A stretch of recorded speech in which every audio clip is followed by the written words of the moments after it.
Salut les poulets. Bon, on va aller direct dans le vif du sujet. Comme tu peux le voir, j'ai ici un élément d'un groupe de transmission sur un vélo. Donc c'est 3 plateaux. C'est un pédalier 3 plateaux. Donc là, lui, ce qu'il veut faire, il veut supprimer le petit plateau. Il s'en sert jamais. Donc ça, c'est rien de compliqué. Tu vois, il suffit de démonter et lui, on le supprime. Bon, je caricature un peu, mais l'idée c'est ça. Non, allez, sérieusement, ce que je voulais te montrer. En démontant, je me suis rendu compte que surtout, il avait monté ça à l'envers. Je m'explique. Les plateaux sur un vélo, c'est pas juste en fait des pièces en acier avec des dents autour. Ça a besoin, ça a un sens de rotation et ça se cale par rapport aux manivelles. Alors là, sur ces plateaux-là, par exemple, déjà, on peut voir qu'on a ici un ergot. Là. Cet ergot-là, c'est pas compliqué. Il sert en fait à éviter que la chaîne, si ça déraille, vienne se coincer entre la manivelle et le plateau. Donc déjà, ce repère-là, cet ergot, va toujours se monter. Hop là. Il va toujours se monter comme ceci. Je fais n'importe quoi. Alors, il faut savoir que j'ai la caméra en fait devant moi. Là, j'ai ma tête qui est juste derrière. Mais c'est pas évident d'arriver à voir ce que je fais tout en regardant la caméra. Donc, ici, on est... Voilà, comme ça.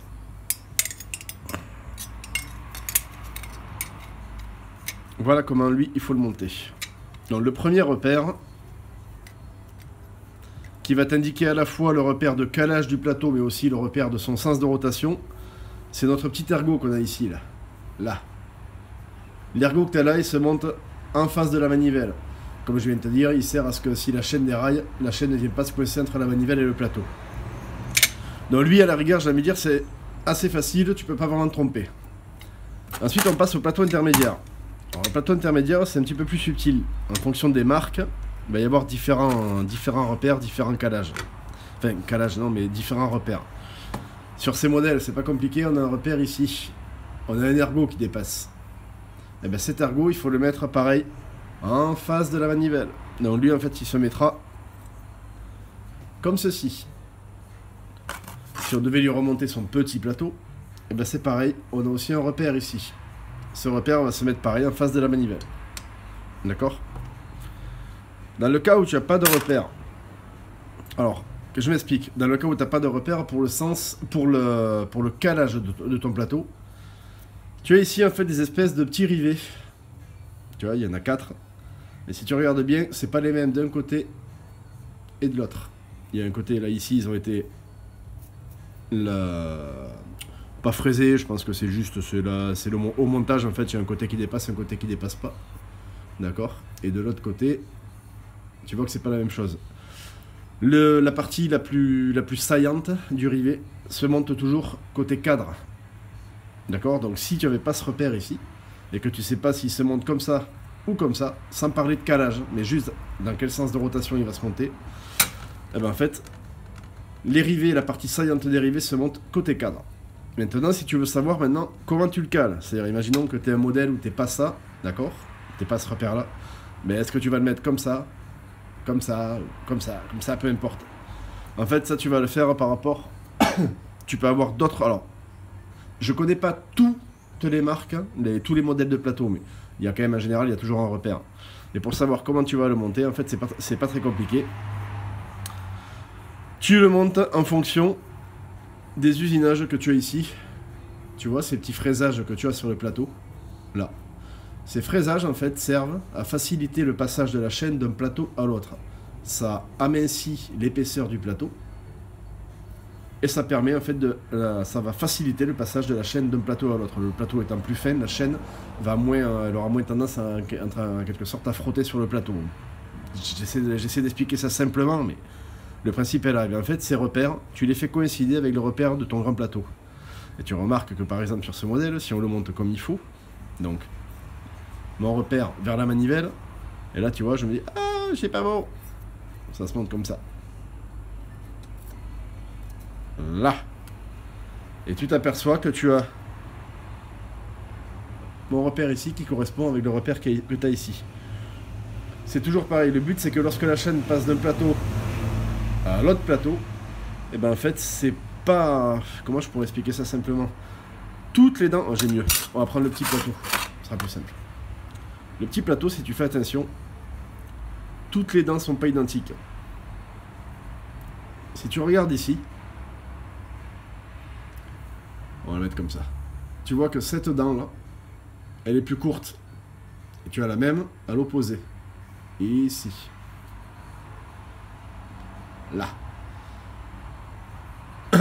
Le but c'est quoi? C'est d'avoir une dent en fait un petit peu plus basse. Lorsque la chaîne va passer, cette dent plus basse, elle va plus facilement venir se rentrer en fait dans les maillons de la chaîne. Et toujours faciliter le passage de la chaîne d'un plateau à l'autre. Le principe est le même sur tous les plateaux. Alors ici c'est une dent qui va être un petit peu plus basse. Sur les autres plateaux ça va être des usinages, des formes de dents qui seront différents. Alors j'essaie d'en choper un qui serait bien parlant. Ça va pas être facile de le voir à la caméra, mais... On aurait ici, on aurait là, on aurait... De toute façon c'est là où c'est fraisé. Mais on voit ici l'usinage qui est légèrement différent. C'est pas tout à fait pareil. Donc des plateaux, ça se monte pas à la va comme je te pousse. Il y a un sens de rotation et un calage à respecter. Voilà. Le million, le million, le million, le million. Non, c'est pas ça, c'était la roue de la fortune. N'importe quoi. Bon, ça y est, j'ai terminé mes réglages de dérailleur sur le vélo de notre ami Fred. Dans les grandes lignes, rien de particulier, il n'y a rien de bien sorcier, c'est juste, faut être patient, c'est tout. On se retrouve avec notre dérailleur, donc là j'ai sorti mon dérailleur, nettoyé l'axe, regraissé, remonté, vérifier que la patte du dérailleur n'était pas tordue. On part de zéro, donc on a le câble normalement qui est démonté. Nos 3 vis de réglage, vous avez une vis pour régler la position du galet par rapport au pignon de la cassette. Vous avez ensuite une vis de butée haute, une vis de butée basse. Ces 3 vis, on les dévisse complètement. On présente le dérailleur, on visse, on serre. Il est en place. Une fois que ça c'est fait, on va commencer par aligner le galet. Ce galet ici, là, on l'aligne avec le petit pignon. Ça va se faire avec la butée basse. Le but étant que lorsque je suis en position neutre, ma chaîne ne déraille pas, ne se coince pas entre le cadre et le petit pignon.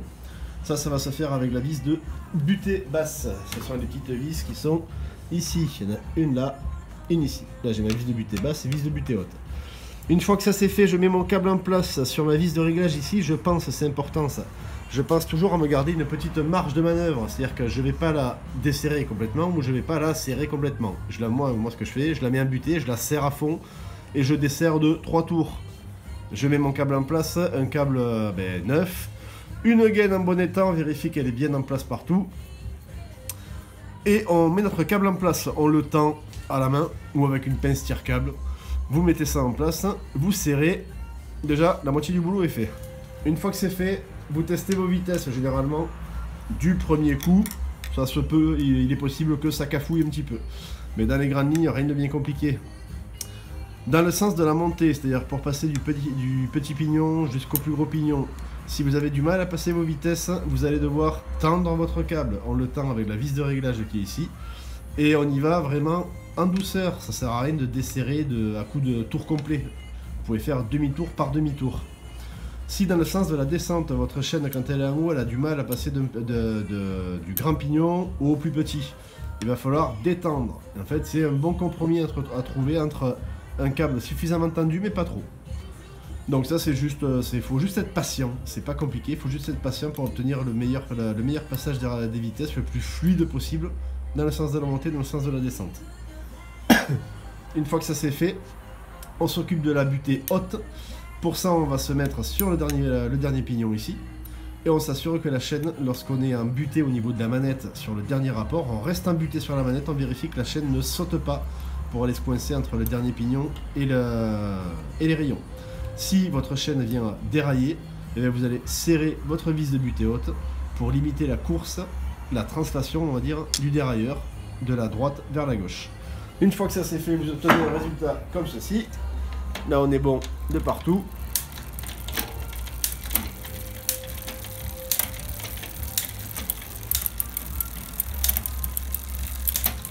Voilà. à la descente.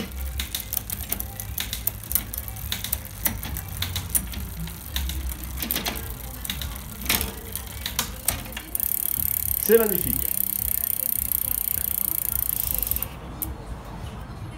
Pour le dérailleur avant, c'est la même chose. J'ai les t'y mettre où? Les t'y mettre comme ça peut-être, tu verras mieux si on a la pédale. Pour le dérailleur avant, le principe est le même. Avec une petite subtilité en plus. C'est que là où pour l'arrière, c'est la patte de dérailleur qui va nous donner la bonne... comment je pourrais dire ça? Le bon alignement du dérailleur. Là en fait, il faut le faire vraiment à l'œil. Vous avez votre collier ici qui tient le dérailleur avant. Donc déjà, il va falloir régler la hauteur et son inclinaison. Pour la hauteur, c'est pas bien compliqué. Vous vous mettez sur le pignon le plus grand. Sur le plateau le plus grand. Voilà. Et on vient s'assurer en fait, lorsqu'on passe d'un plateau à l'autre, cette partie-là du dérailleur, vous gardez entre 3 et 5 mm d'espace entre le haut des dents du plateau et cette partie du dérailleur. Si vous avez trop d'espacement, vous risquez d'être emmerdé et vos vitesses ne passeront pas. Vous aurez beau vous acharner à régler, ça ne passera pas. Et si c'est trop bas, vous prenez le risque de venir toucher les dents ici. Et évidemment, c'est anti-mécanique, ça fera pas bon ménage. Donc là, je me remets sur le petit plateau. Voilà. Je reviens sur mon dérailleur. Mon dérailleur, donc une fois que j'ai réglé sa hauteur, je vais régler en fait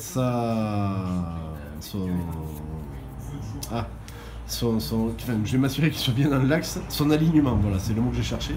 Donc là, c'est pas compliqué, ça se fait pareil à l'œil, on vérifie, on se met, moi ce que je fais, je me mets sur le plateau intermédiaire, et à l'arrière, je me mets sur le petit pignon. Je vérifie que mon dérailleur, que ma patte de dérailleur ici, est le plus parallèle possible à la chaîne. Une fois que ça c'est fait, on verrouille. Pareil, on dévisse vis de butée basse, vis de butée haute. Elles sont ici sur le dessus. Alors là, ça va être un petit peu particulier puisque j'ai supprimé une vitesse. Il a fallu que je triche sur la vis de butée basse pour qu'en position neutre, je suis déjà comme si j'avais déjà passé une vitesse. Pareil, je sais pas si c'est clair, mais il a fallu qu'en fait je triche un petit peu sur la vis de butée basse. Une fois que ça c'est fait, que donc vous avez votre vis de butée basse qui est réglée, et pareil, hein, vous testez. Vous mettez la vitesse supérieure, vous restez imbuté sur la manette. Là j'ai la main droite qui est sur la manette, je fais exprès de rester imbuté. Et on vérifie que notre chaîne ne déraille pas. Si c'est le cas, il faudra ramener votre dérailleur un petit peu vers l'intérieur avec la vis de butée haute.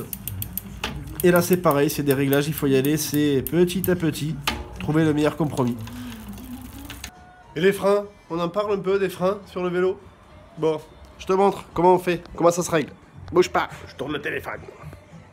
Là, je m'apprête à commencer, je vais lui régler ses freins. Et avant même de commencer à régler les freins, déjà on va commencer, donc là c'est du frein à patins qu'il a. On va commencer bien sûr par nettoyer la jante. Le but étant que vous pouvez régler vos freins au mieux, la position de vos patins, mettre des patins de toutes les matières que vous voulez, et, du prix que vous voulez. Si vous avez une jante qui est dégueulasse, ça ne freinera pas. Alors moi ce que je fais déjà dans un premier temps, je passe juste un coup de nettoyant frein sur la jante, je la fais tourner, je mets un coup, je passe un premier coup de chiffon. Là tu vois, pour te donner une idée, voilà. Ça c'est le chiffon que j'ai utilisé, juste un petit coup de chiffon. Voilà, voilà déjà rien que la merde que j'ai sortie. D'accord? Bref, c'est pas parce qu'à l'œil nu ça a l'air propre que c'est forcément propre. Et ensuite, moi ma petite astuce à moi, ce que je fais, j'ai une brosse métallique comme ça. Ah, c'est pas une brosse métallique d'ailleurs. C'est ce genre de brosse. Ce sont des brosses en fait avec des fils en nylon. Il en existe de plusieurs duretés. D'accord? Je prends ça, je mets ça au bout de ma perceuse. Et la petite astuce, ça va être de venir brosser en fait la portée des patins. Et pas n'importe comment. Alors déjà, je vais respecter un sens de rotation parce que là, c'est une jante, vous voyez, qui est anodisée. Ça marche pour des jantes, si vous avez une... Enfin, peu importe le type de jante ou la couleur de la jante, mais là ici elle est anodisée et je pense que si jamais je lui fais des traces sur l'anodisation, il va faire la gueule et il aura bien raison. Si je prends, là je tourne dans le sens des aiguilles d'une montre, d'accord? Si je le prends comme ça, ce qui va se passer c'est que mes poils à chaque fois qu'ils vont passer sur l'angle, ici là, ils vont venir me décaper la nodisation. Donc déjà, je vais tourner dans l'autre sens. En fait, le poil de la brosse, lorsqu'il va passer sur ma surface que je veux nettoyer, ici, là, il va pas venir, il va pas rentrer en contact avec cette partie-là, il va pas la toucher. Et là, je vais utiliser ma brosse un petit peu comme un rouleau, c'est-à-dire je vais faire tourner la roue avec. Tu vois, ça fait tourner la roue. Donc au début, je vais me mettre comme ça, juste pour que ma roue prenne de la vitesse. Et au fur et à mesure que ma roue prend de la vitesse, je vais tourner comme ça. Et le but, alors, je sais pas si tu le vois, ça va faire des micro-stries, des micro-rayures en fait sur la portée des patins. Non seulement ça va me nettoyer ma jante, nickel, et en plus ces micro-rayures, ça va augmenter l'accroche des patins. C'est-à-dire que non seulement tu vas retrouver un freinage efficace, mais probablement même plus efficace qu'avec la portée que tu as d'origine. Je le fais, je te laisse tourner la vidéo et tu regardes, j'essaierai de te montrer le résultat une fois fini.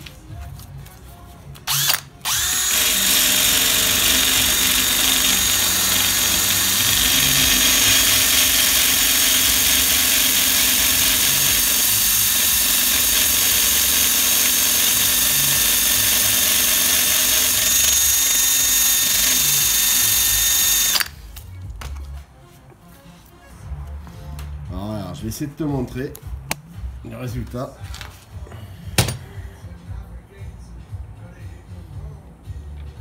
Tu vois, on n'est pas venu toucher à la nodisation, on a bien la portée des patins qui reste nickel, bien définie. Et tu vois toutes les petites micro-rayures, alors c'est léger, c'est vraiment, tu passes le doigt, tu les sens à peine. Hein.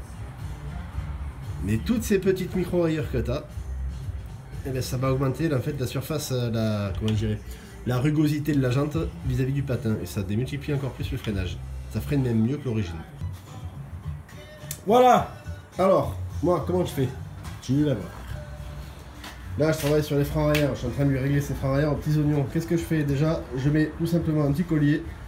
Alors, je suis pas à fond, hein, niveau serrage. Je peux freiner encore plus fort. Mais juste, ce qui m'intéresse, c'est freiner pour venir mettre les patins en contact sur la roue. Et là, tu as vu des trucs bizarres. Tu te dis, mais qu'est-ce que c'est? Faut savoir qu'en fait, tu dois avoir du pincement sur les patins. Tes patins, il faut pas qu'ils touchent la jante. Il faut pas qu'ils soient parfaitement parallèles. Il faut qu'il y ait un très léger pincement. Alors, moi, je mets 1 mm de pincement. Tu vois, c'est des jeux de cale. Je viens coincer mes jeux de cale. Là, mes patins, ils sont complètement desserrés. D'ailleurs, je vais pas trop le faire bouger. Ils sont complètement desserrés. Sinon mes cales vont se péter la gueule. Donc je vais mettre en fait un jeu de cale comme ceci. Ensuite je vais aligner mon patin de façon à ce qu'il soit qu'il utilise en fait vraiment la surface de la piste de freinage ici. Et ensuite on serre délicatement. Pourquoi mettre des cales?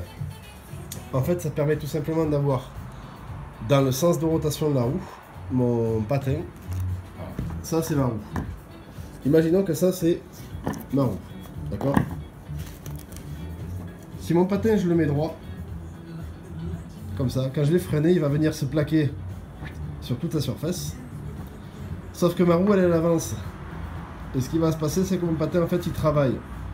Faut pas croire qu'un patin ça se plaque. Non, ça travaille. Si je mets du pincement, si je le mets légèrement incliné comme ça, mon patin. Si je l'incline comme ça, lorsque je vais freiner, cette partie-là de mon patin va être en premier en contact.